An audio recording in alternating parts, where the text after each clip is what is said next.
Hello বন্ধুরা, আশা করি আপনারা ভালো আছেন। সিনেমার সেকেন্ড ইনস্টলমেন্ট নিয়ে হাজির আমি সুদীপ। আজ যে সিনেমাটির কথা আপনাদের বলবো সেটি একটি বিশেষ সিনেমা। দীর্ঘদিন ধরে আইএমডিবি সেরা সিনেমার তালিকায় এটি প্রথম স্থান অধিকার করে আছে। অর্থাৎ বলা যেতে পারে এই মুহূর্তে এটি পৃথিবীর সর্বকালের সর্বশ্রেষ্ঠ সিনেমা। সাধারণ দর্শকদের ওপর এই সিনেমার প্রভাব কতটা তা জানতে হলে আমাদের আইএমডিবির রেটিং সেকশনে যেতে হবে।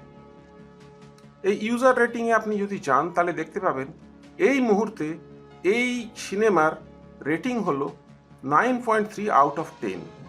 আর এই রেটিং তৈরি হয়েছে এই আইএমডিবির 2.8 মিলিয়ন দর্শকদের বিচারে। কাজেই বোঝা যায় সাধারণ দর্শকদের ওপর এই সিনেমার প্রভাব কতটা। আচ্ছা, এইবারে সিনেমার নামটা বলা যাক।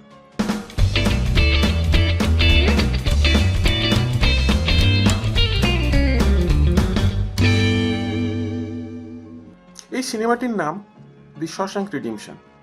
এটি 1994 সালে তৈরি করেন আমেরিকান ডাইরেক্টর ফ্র্যাঙ্ক ডারাবন্ট। এই সিনেমার চিত্রনাট্য তৈরি হয় বিখ্যাত আমেরিকান লেখক স্টিফেন কিংয়ের Rita Hayworth and Shawshank redemption নামের কাহিনী থেকে। এই চিত্রনাট্য তৈরি করেন স্টিফেন কিং নিজে এবং ডাইরেক্টর ফ্র্যাঙ্ক ডারাবন্ট। এটি মূলত একটি প্রিজন স্টোরি, অর্থাৎ কারাগারের ভেতরের ঘটনা নিয়ে তৈরি একটি গল্প। কিন্তু যে কারণে এই সিনেমাটি এত বিখ্যাত হয়েছে তা হচ্ছে এর মধ্যে দেওয়া চিরন্তন আশার বাণী। এই সিনেমার প্রধান চরিত্রকে একটি জঘন্য অপরাধের জন্য আজীবন কারাবাসে পাঠানো হয়,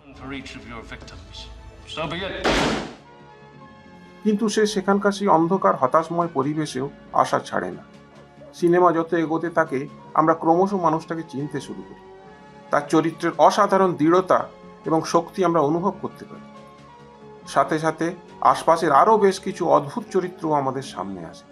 তাদের সঙ্গে আমরা দর্শকের একটা অদ্ভুত জার্নিতে সামিল হই। যে কোনো সিনেমায় ক্যারেক্টার বিল্ডিং একটা প্রধান স্তম্ভ। এই ক্যারেক্টার বিল্ডিং আমাদের দর্শকদের সিনেমার চরিত্রের সঙ্গে একাত্ম হতে সাহায্য করে। এই সিনেমারও একটা প্রধান শক্তি হলো ক্যারেক্টার বিল্ডিং। বেশ কিছু অসাধারণ চরিত্রের সঙ্গে আমরা পরিচিত হব এই সিনেমায়। আর একটা কথা বলার লোভ আমি এখানে সামলাতে পারছি না। দর্শকেরা নিশ্চয়ই কোনো না কোনো টিভি সিরিয়াল দেখেছেন, বাংলা বা হিন্দি। আপনারা লক্ষ্য করে দেখবেন সেখানে চরিত্ররা তারা কি ভাবছে সেটা তারা মুখে পরিষ্কার করে বলে দেন। কেন? এর প্রধান কারণ হলো এইসব সিরিয়ালের নির্মাতারা তারা দর্শকদের বুদ্ধির উপর ভরসা করতে পারেন না। তারা ভাবেন যে দর্শকেরা যদি না বুঝতে পারেন, তাই জন্য তারা চরিত্রের মুখ দিয়ে বলিয়ে দেন এইসব কথা। সেখানে না আছে অভিনয়, না আছে একটা শক্তিশালী চিত্রনাট্য। কিন্তু ভালো সিনেমায় কি হয়, সেখানে প্রয়োজনই পড়ে না। তার কারণ সেখানে একটা শক্তিশালী চিত্রনাট্য এবং অভিনেতাদের অসাধারণ অভিনয় দর্শকদের সঙ্গে তাদের পরিচয় ঘটিয়ে দেয়। আমরা অলরেডি জেনে যাই যে একটা ক্যারেক্টার কী রকম, একটা সিচুয়েশনে সে কীভাবে পারফর্ম করবে, সে কি করতে পারে, সেটা আমাদের কাছে সরল হয়ে যায়, আমাদের মাথায় সেটা ঢুকে যায়। তার ফলে সেখানে সেটা উচ্চারণ করে বলার প্রয়োজনই হয় না। না, এবার সরাসরি সিনেমার গল্পতে আসা যায়। তবে একটা কথা বলতে হবে, এই সিনেমার নাম শশাঙ্ক রিডিমশন হলো কেন? এই শশাঙ্ক রিডিমশন কথাটার মানে কি? আসলে শশাঙ্ক রিফর্মেটরি হলো আমেরিকার একটি কল্পিত জেল, যার অস্তিত্ব নেই, কিন্তু এটা কল্পনা করা হয়েছে।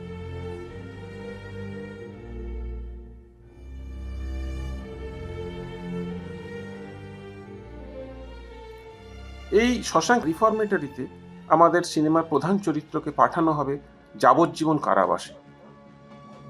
সেখানেই এই মূল গল্পটা আমরা দেখতে পাব।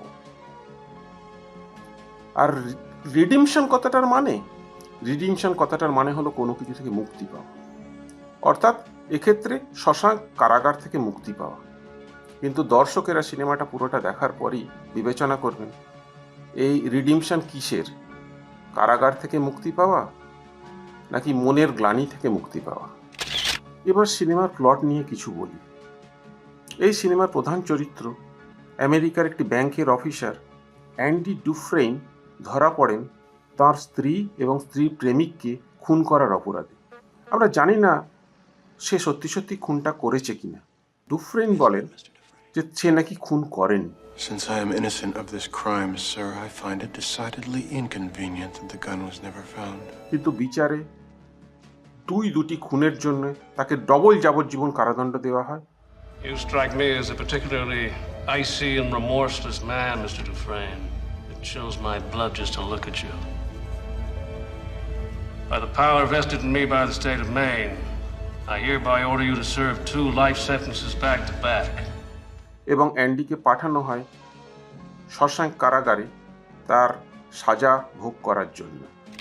অ্যান্ডি গিয়ে পড়ে জেল ভর্তি সত্যিকারে অপরাধীদের মাঝে, যাদের অনেকেই খুনের অপরাধে জেল খাটছে।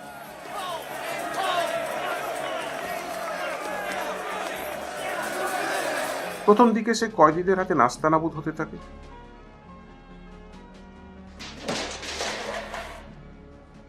কিন্তু অ্যান্ডি অন্য ধাতুতে গড়া মানুষ। তার মনের জোর, নিজের ওপর বিশ্বাস আর সাহস অসাধারণ। কিছু দিনের মধ্যেই সে পরিস্থিতিতে খাপ খাইয়ে নেয়।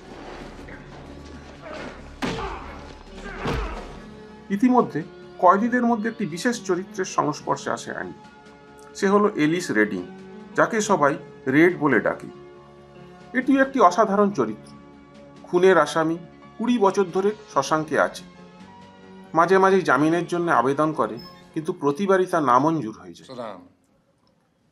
প্রতি জেলেই এমন 2-1 প্রভাবশালী কয়েদি থাকে যারা বাকি কয়েদিদের কাছে ভগবানের মতো। এরা জেলের মধ্যে যে কোনো জিনিস জোগাড় করে দিতে পারে, যে কোনো সমস্যার সমাধান এদের কাছে থাকে। এই রেড অর্থাৎ রেডিংও তেমনই একটি মানুষ। দুজন অসাধারণ মানুষ পরস্পরকে মাপতে থাকে। ক্রমে অ্যান্ডি ও রেডের মধ্যে একটা বন্ধুত্ব গড়ে ওঠে। সময় এগিয়ে চলে, ধীরে ধীরে অ্যান্ডির অসাধারণ ব্যক্তিত্ব ও বুদ্ধির প্রকাশ আমরা দেখতে পাই। হেরে যাবার মতো পরিস্থিতিতেও সে হাল ছাড়তে চায় না। মনের অন্তরে তার আশার আলো সবসময় জ্বলতে থাকে। তার মতে আমাদের সামনে 2টো রাস্তা খোলা আছে, get busy living or get busy dying. I guess it comes down to a simple choice, really. Get busy living, or get busy dying. অর্থাৎ হয় আমাদের বেঁচে থাকার মতো করে বাঁচতে হবে, অথবা মরে থাকার মতো বাঁচতে হবে। প্রথম পথটা গ্রহণ করলে আমাদের জার্নিটা অনেক সহজ হবে, তাই সকলেরই সেটা নেওয়া উচিত। অ্যান্ডির অসাধারণ ফিলোসফি আর তার প্রয়োগ জেলের মধ্যে ক্রমশ তাকে এক আলাদা উচ্চতায় পৌঁছে দেয়। অ্যান্ডির প্রভাব শুধু কয়েদিদের ওপরই নয়, ক্রমশ তার জেলের অফিসারদের, এমনকি জেলারের ওপরেও পড়ে। এর ফলাফল কি হয় তা আপনারা সিনেমায় দেখবেন। এই সিনেমায় আমরা অ্যান্ডির দৃষ্টিকোণ থেকে কিছু দেখতে পাই না। সবসময় আমরা অ্যান্ডিকে দেখি অন্যের দৃষ্টিকোণ থেকে। জেলে আসার পর থেকে সিনেমার শেষ পর্যন্ত আমরা অ্যান্ডিকে দেখতে পাই রেডের চোখ দিয়ে। তার ধারাভাষ্যে অ্যান্ডির চরিত্রের আলাদা আলাদা ডাইমেনশন আমাদের চোখে ধরা পড়ে। রেডের সঙ্গে অ্যান্ডির বন্ধুত্ব গভীর হওয়ার পর অ্যান্ডি রেডকে মাঝে মাঝেই প্রশান্ত মহাসাগরের তীরে নীল আকাশের নিচে এক অদ্ভুত সুন্দর জায়গার কথা বলে, যেখানে সে নাকি একদিন যাবে। Little place on the Pacific Ocean. You know what the Mexicans say about the Pacific? No. They say it has no memory. That's where I want to live the rest of my life. A warm place with no memory. রেডকেও সে সেখানে আসতে বলে। Red বুঝে পায় না সেটা কি করে সম্ভব, কারণ তারা দুজনেই যাবজ্জীবন জেল খাটছে। শেষ পর্যন্ত তারা সেই স্বপ্নের দেশে পৌঁছতে পারে কি না তা আমি অবশ্যই বলবো না, সেটা দর্শকদের সিনেমা দেখেই জানতে হবে। এই সিনেমায় অ্যান্ডির চরিত্রে অভিনয় করেছেন আমেরিকান অভিনেতা টিম রবিন্স এবং রেডের চরিত্রে আমার ভীষণ প্রিয় অভিনেতা মর্গ্যান ফ্রিম্যান। তাদের অভিনয় অসাধারণ এবং তা কোনোদিন ভুলবার নয়। আমি গ্যারান্টি দিয়ে বলতে পারি, দর্শকেরা আপনারা যদি এই সিনেমাটা দেখেন তাহলে আজীবন তা ভুলতে পারবেন না। শোনা যায় টিম রবিন্স নাকি অ্যান্ডি ডুফ্রেনের চরিত্রে অভিনয় করার জন্য বেশ কিছু সময় বদ্ধ নির্জন কুঠুরিতে কাটিয়েছিলেন, জেলের কুঠুরিতে। 1994 সালে এই সিনেমা মুক্তি পাওয়ার পর এটি তেমনভাবে চলেনি, বক্স অফিসে তেমন সাফল্য পায়নি। কিন্তু সিনেমা হলে না চলা সত্ত্বেও নির্মাতা ওয়ার্নার ব্রাদার্স ছবিটির 3,20,000 কপি ভিডিও ক্যাসেট বাজারে ছেড়েছিল। সেই জন্য তখন সেটাকে অনেকে বাড়াবাড়ি বলেছিল, কিন্তু 1995 সালে এটি আমেরিকার হাইয়েস্ট ক্রসিং ভিডিওতে পরিণত হয় এবং এখনও এটি আমেরিকার হাইয়েস্ট ক্রসিং ভিডিওগুলোর মধ্যে অন্যতম। এটাই প্রথম সিনেমা যেটি IMDb ওয়েবসাইটে 2 মিলিয়নের ওপর ভোট পায়।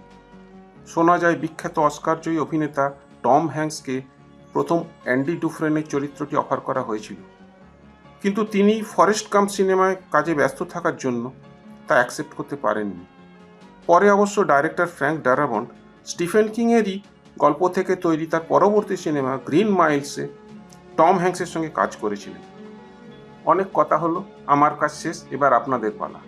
এই মুহূর্তে এই শশাঙ্ক রিডিমশন সিনেমাটি আমাজন প্রাইম, নেটফ্লিক্স, ইউটিউব ও গুগল প্লে মুভিজ অ্যান্ড টিভিতে পাওয়া যাচ্ছে, আপনারা গিয়ে দেখে ফেলুন। It will be a lifetime experience, I swear. Okay, good bye. খুব শীঘ্রই ফিরছি এরকমই আরেকটি আকর্ষণীয় সিনেমা নিয়ে। Till then, good by.